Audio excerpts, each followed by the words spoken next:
ओम शांति। 6/9/2024 के ईश्वरीय महावाक्य हैं। मीठे बच्चे, तुम्हारी ये पढ़ाई सोर्स ऑफ इनकम है। इस पढ़ाई से 21 जन्मों के लिए कमाई का प्रबंध हो जाता है। प्रश्न: मुक्ति धाम में जाना कमाई है या घाटा है? उत्तर: भक्तों के लिए ये भी कमाई है, क्योंकि आधा कल्प से शांति शांति मांगते आए हैं। बहुत मेहनत के बाद भी शांति नहीं मिली। अब बाप द्वारा शांति मिलती है, अर्थात मुक्ति धाम में जाते हैं। तो यह भी आधा कल्प की मेहनत का फल हुआ, इसलिए इसे भी कमाई कहेंगे, घाटा नहीं। तुम जानते हो, तुम बच्चे तो जीवन मुक्ति में जाने का पुरुषार्थ करते हो। तुम्हारी बुद्धि में अभी सारे वर्ल्ड की हिस्ट्री ज्योग्राफी नाच रही है। ओम शांति।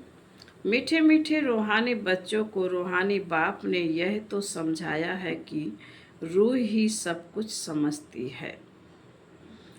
इस समय तुम बच्चों को रूहानी दुनिया में बाप ले जाते हैं।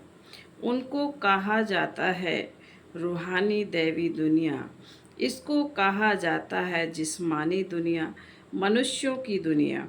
बच्चे समझते हैं दैवी दुनिया थी, वह दैवी मनुष्यों की पवित्र दुनिया थी।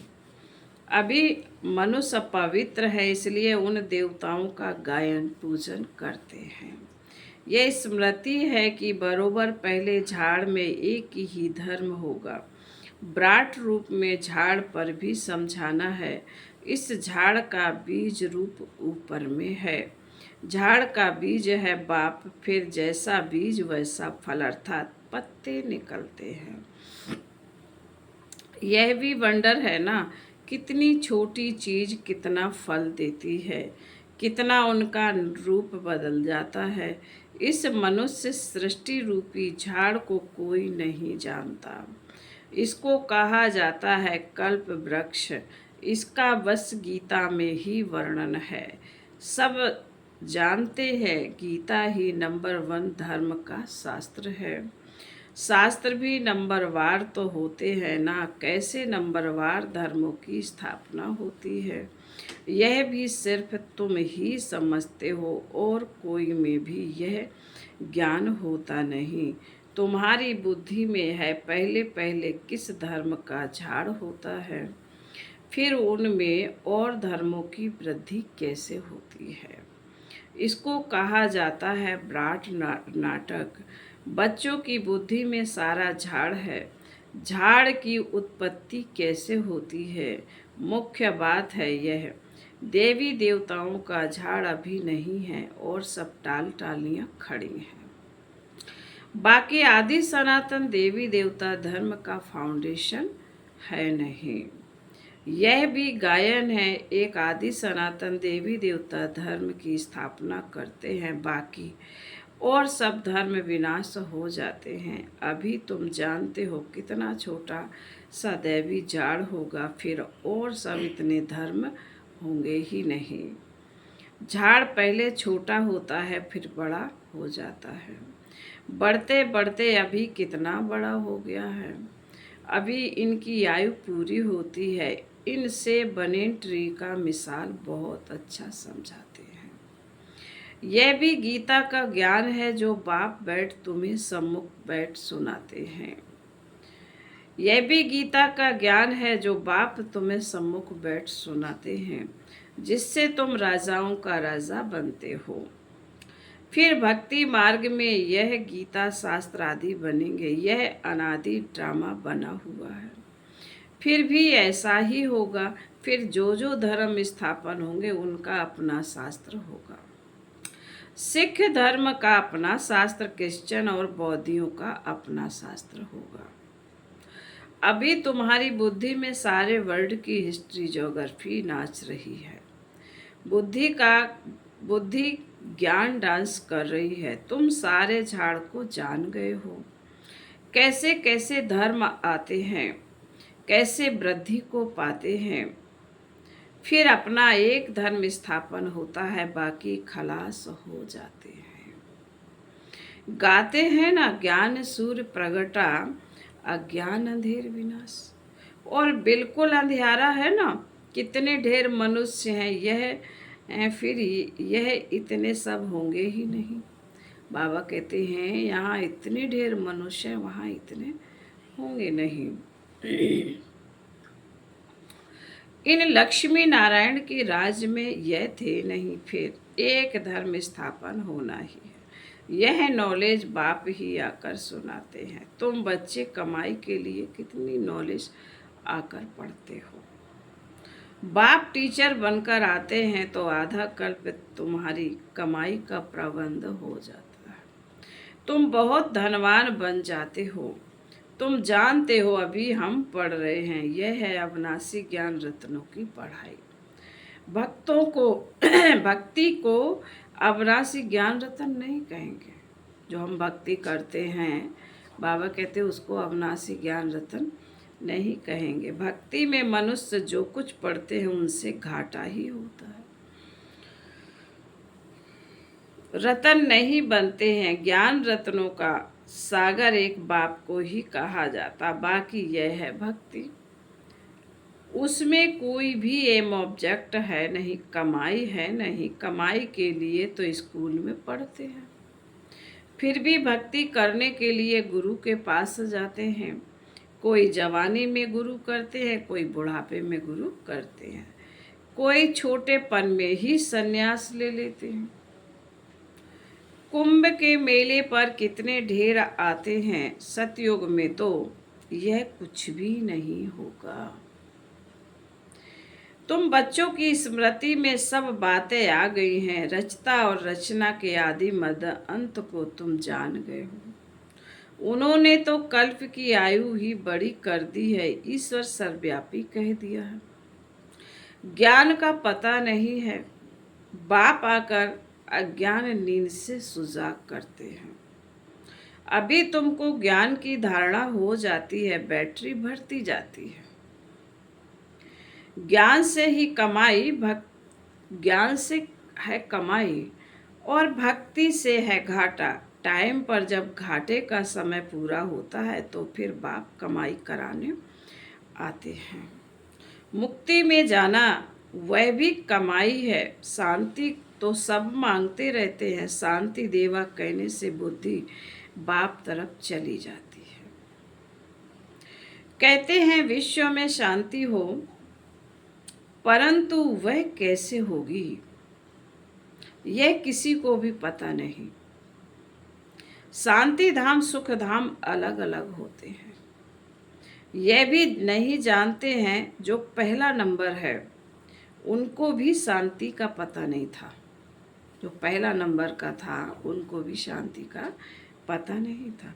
अभी तुमको सारी नॉलेज है, तुम जानते हो हम इस कर्म क्षेत्र पर कर्म का पार्ट बजाने आए हैं। कहाँ से आए हैं? ब्रह्मलोक से, निराकारी दुनिया से आए हैं इस साकारी दुनिया में पार्ट बजाने। हम आत्मा दूसरी जगह की रहने वाली है। यहाँ यह 5 तत्वों का शरीर रहता है। शरीर है तब हम बोल सकते हैं हम चैतन्य पार्टधारी हैं।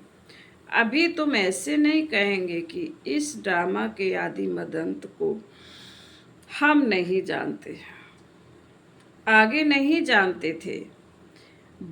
आपने अपने बाप को, बाबा कह रहे आगे नहीं जानते थे अपने बाप को, अपने घर को, अपने रूप को यथार्थ रीति नहीं जानते थे।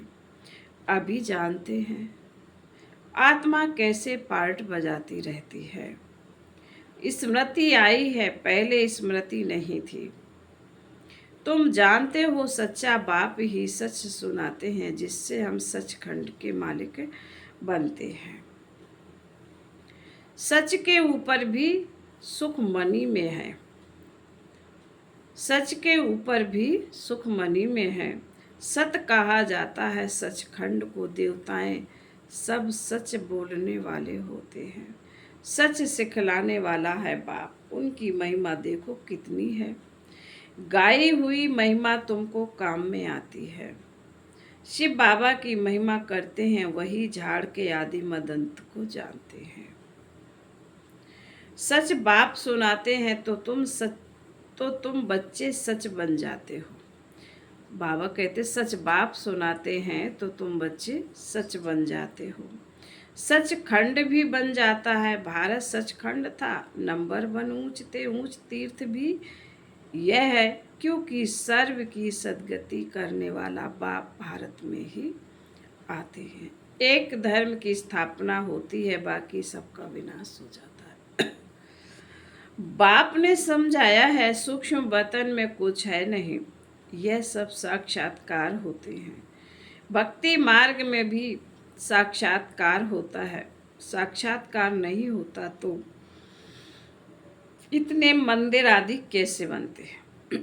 पूजा क्यों होती? साक्षात्कार करते हैं, फील करते हैं, यह चैतन्य थे। बाप समझाते हैं भक्ति मार्ग में जो कुछ मंदिर आदि बनते हैं, जो तुमने सुना देखा है, वह सब रिपीट होगा। चक्र फिरता ही रहता। ज्ञान और भक्ति का खेल बना हुआ है।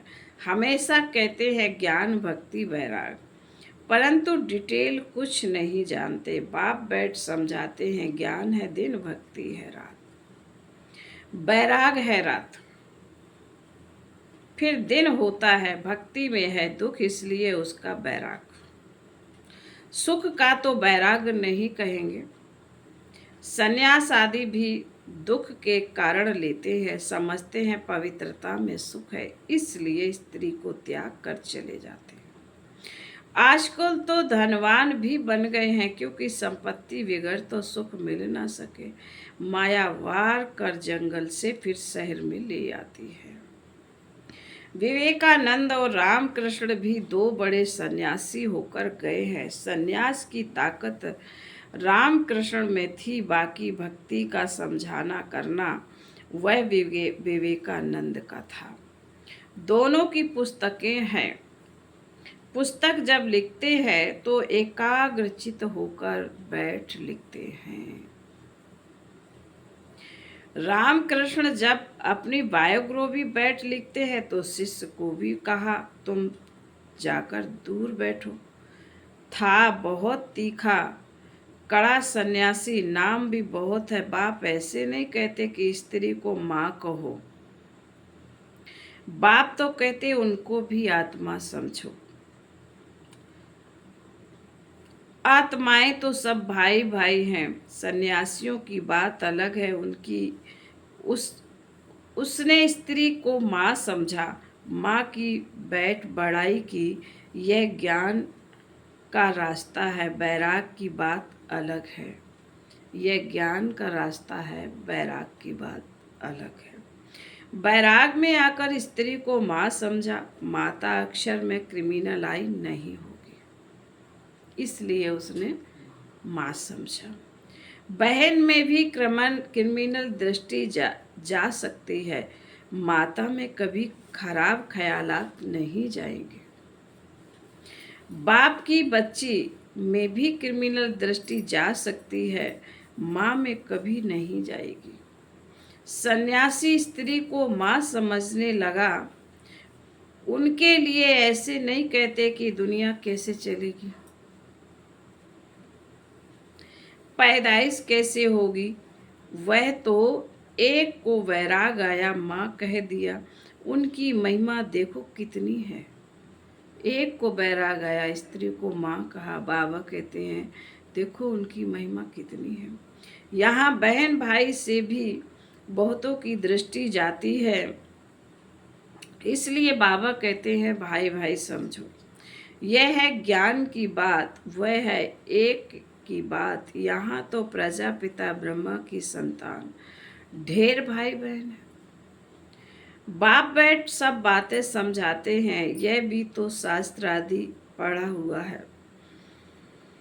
वह धर्म ही अलग है। निवृत्ति मार्ग का सिर्फ पुरुषों के लिए है। वह है हद का वैराग। तुमको तो सारी बेहद की वैराग से संन्यास है। बाबा कहते हुए तो बेहद का वैराग है, वह तो हद का वैराग है। तुमको तो सारी बेहद की दुनिया से बैराग है। बाबा कहते जब तुम्हें बैराग आ जाएगा तो कोई चीज़ भाएगी नहीं। ये हमारी स्थिति बताती है। अगर आज भी हमें संसार की कोई बात भाती है तो समझ लो हमें बैराग नहीं है। बाबा कहते हैं तुमको तो सारी बेहद की दुनिया से बैराग, संगम पर ही बाप आकर तुम्हें बेहद की बातें समझाते। अभी इस पुरानी दुनिया से बैराग करना है। यह बहुत पतित छीछी दुनिया है। यहाँ शरीर पावन हो न सके। आत्मा को नया शरीर सतयुग में ही मिल सकता है।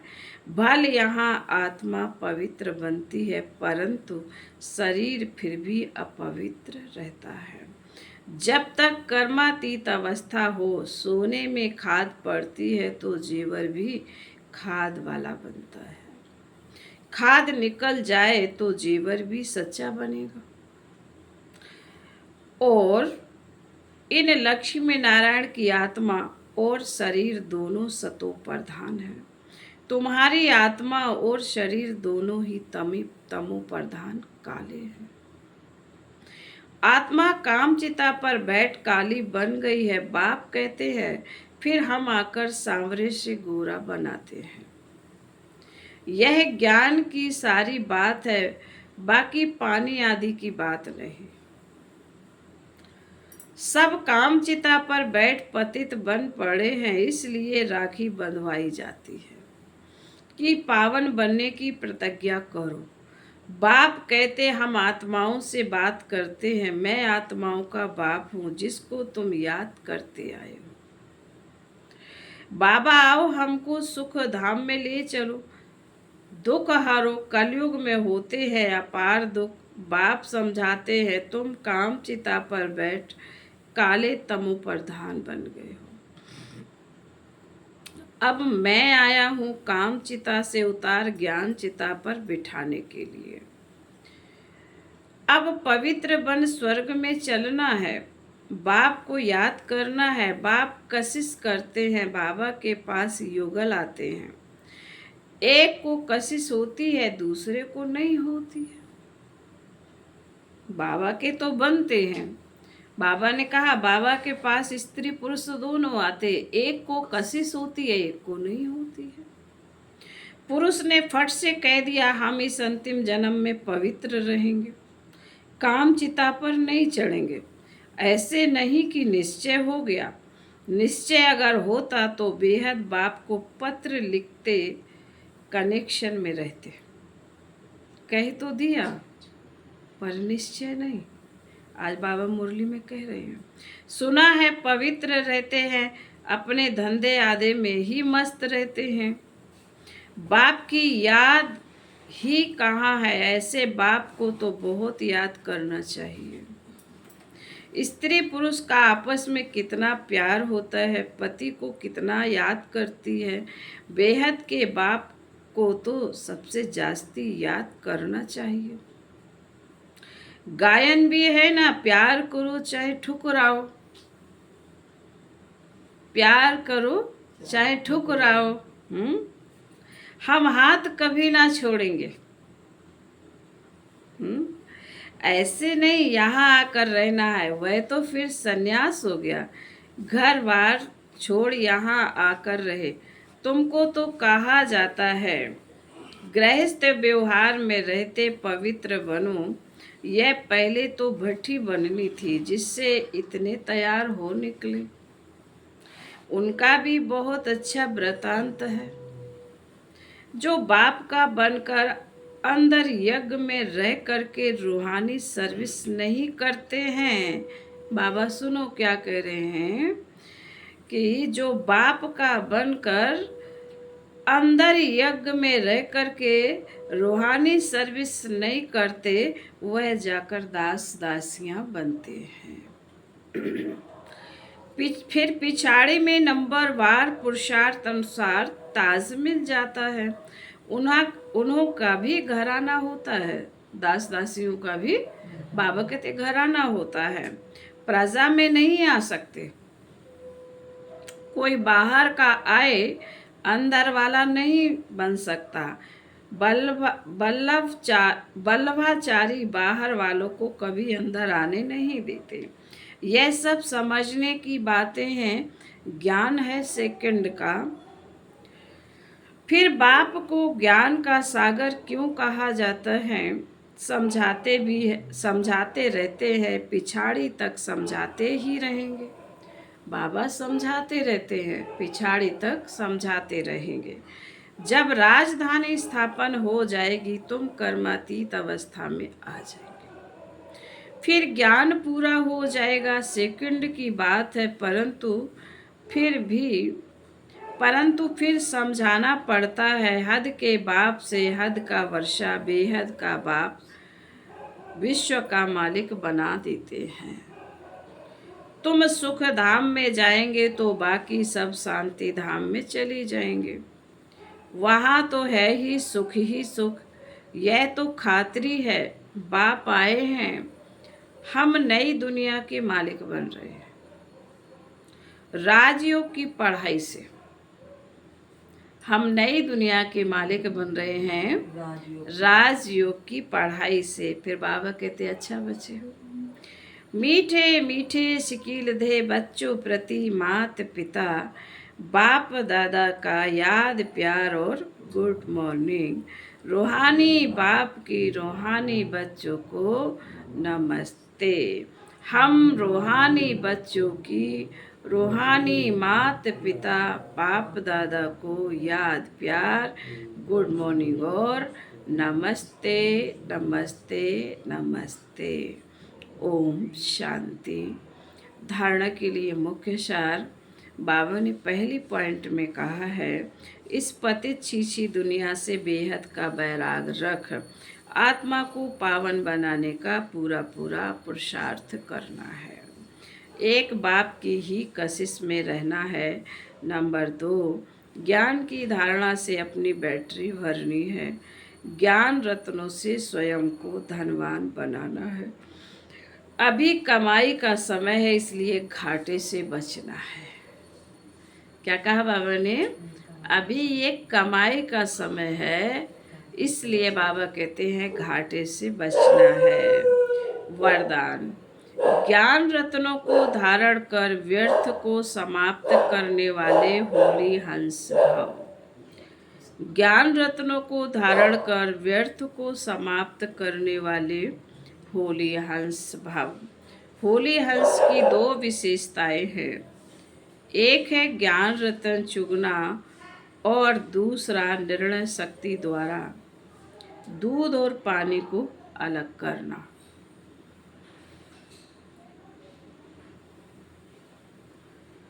दूध और पानी का अर्थ है समर्थ और व्यर्थ का निर्णय। कहाँ समर्थ है, कहाँ व्यर्थ है। व्यर्थ को पानी के समान कहते और समर्थ को दूध के समान। तो व्यर्थ को समाप्त करना अर्थात होली हंस बनना। हर समय बुद्धि में ज्ञान रत्न चलते रहे, मनन चलता रहे तो रत्नों से भरपूर हो जाएंगे। स्लोगन, सदा अपने श्रेष्ठ पोजीशन में स्थित रहे। सदा अपने श्रेष्ठ पोजीशन में रह अपोजिशन को समाप्त करने वाले ही विजयी आत्मा हैं। ओम शांति।